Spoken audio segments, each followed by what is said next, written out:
ನಮಸ್ಕಾರ ಸ್ನೇಹಿತರೆ. ಕಿರಣ್ ರಾಜ್ ಈ ಹೆಸರು ಕೇಳದ ಕನ್ನಡಿಗರಿಲ್ಲ ಅಲ್ವಾ. ಸೀರಿಯಲ್ ಲೋಕದ ಕರ್ಣನಾಗಿ ಮಿಂಚುತ್ತಿರುವ ಇವರು ನಟನೆಗಿಂತ ಹೆಚ್ಚಾಗಿ ಸಮಾಜಮುಖಿ ಕೆಲಸಗಳಿಂದಲೇ ಸುದ್ದಿಯಲ್ಲಿದ್ದಾರೆ. ಬಡವರಿಗೆ ಆಸರೆಯಾಗುವುದು, ಹಸಿದವರಿಗೆ ಅನ್ನ ನೀಡುವುದು ಇವರ ದಿನಚರಿ. ಆದರೆ ಎಲ್ಲರ ಮನಸ್ಸಿನಲ್ಲಿ ದೊಡ್ಡ ಪ್ರಶ್ನೆಯೊಂದು ಕಾಡ್ತಿದೆ. ಅದೇನೆಂದರೆ, ಒಬ್ಬ ನಟನಿಗೆ ಇಷ್ಟೊಂದು ಹಣ ಎಲ್ಲಿಂದ ಬರುತ್ತೆ? ಈ ಮಹಾನ್ ಕಾರ್ಯದ ಹಿಂದೆ ಯಾವುದಾದ್ರೂ ಗುಪ್ತ ಶಕ್ತಿ ಇದೆಯಾ, ಅಥವಾ ಇವರ ಅಸಲಿ ಸತ್ಯವೇ ಬೇರೆ ಇದೆಯಾ? ಕಿರಣ್ ರಾಜ್ ಅವರ ಹಣದ ಮೂಲ ಯಾವುದು? ಇದರ ಸಂಪೂರ್ಣ ಮಾಹಿತಿ ಈ ವಿಡಿಯೋದಲ್ಲಿದೆ ನೋಡಿ.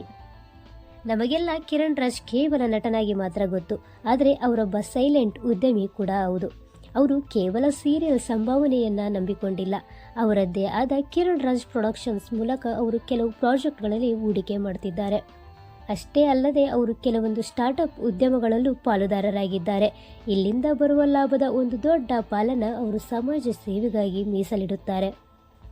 ಇದಲ್ಲದೆ ಕಿರಣ್ ರಾಜ್ ಅವರು ಬೆಂಗಳೂರಿನ RR ನಗರದಲ್ಲಿ DOT ಅಂದರೆ ಡಯಟ್ ಆನ್ ಟೇಬಲ್ ಎಂಬ ಹೆಸರಿನ ರೆಸ್ಟೋರೆಂಟ್ ಮತ್ತು ಕೆಫೆ ಕೂಡ ನಡೆಸುತ್ತಿದ್ದಾರೆ.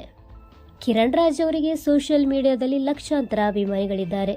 ಅದನ್ನೇ ಬಳಸಿಕೊಂಡು ಅವರು ಹಲವು ಪ್ರಖ್ಯಾತ ಬ್ರ್ಯಾಂಡ್ಗಳಿಗೆ ಪ್ರಚಾರ ಮಾಡ್ತಾರೆ. ಒಂದು ಬ್ರ್ಯಾಂಡ್ ಪ್ರಚಾರಕ್ಕಾಗಿ ಅವರು ಪಡೆಯುವ ಸಂಭಾವನೆ ಕೂಡ ದೊಡ್ಡದಿದೆ. ಆದರೆ ಇಲ್ಲಿ ಗಮನಿಸಬೇಕಾದ ವಿಷಯ ಅಂದರೆ, ಇಂತಹ ಪ್ರಚಾರಗಳಿಂದ ಬರುವ ಹಣವನ್ನು ಸಹ ಅವರು ತಮ್ಮ ಸ್ವಂತಕ್ಕೆ ಬಳಸದೆ ಫೌಂಡೇಶನ್ಗೆ ವರ್ಗಾಯಿಸ್ತಾರೆ. ಅತಿ ಮುಖ್ಯ ಸಂಗತಿ ಅಂದರೆ ಕಿರಣ್ ರಾಜ್ ಫೌಂಡೇಶನ್. ಇದು ಕೇವಲ ಕಿರಣ್ ಅವರ ಹಣದಿಂದ ಮಾತ್ರ ನಡೆಯುತ್ತಿಲ್ಲ. ಅವರ ಪ್ರಾಮಾಣಿಕತೆಯನ್ನು ಮೆಚ್ಚಿದ ಸಾವಿರಾರು ಅಭಿಮಾನಿಗಳು, NRI ಕನ್ನಡಿಗರು ಮತ್ತು ಉದ್ಯಮಿಗಳು ಈ ಫೌಂಡೇಶನ್ಗೆ ದೇಣಿಗೆ ನೀಡುತ್ತಾರೆ. ಒಬ್ಬ ವ್ಯಕ್ತಿ ಬದಲಾವಣೆ ತರಬಲ್ಲ ಎಂಬ ಅವರ ಕನಸಿಗೆ ಇಡೀ ಕರ್ನಾಟಕವೇ ಸಾಥ್ ನೀಡುತ್ತಿದೆ.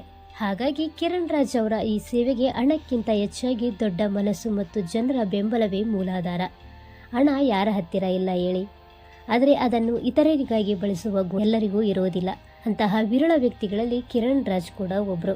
ಕಿರಣ್ ರಾಜ್ ಅವರ ಈ ಕೆಲಸದ ಬಗ್ಗೆ ನಿಮಗೇನು ಅನಿಸುತ್ತೆ? ಕಮೆಂಟ್ ಮಾಡಿ ತಿಳಿಸಿ. ವಿಡಿಯೋ ಇಷ್ಟವಾದರೆ ಲೈಕ್ ಮಾಡಿ.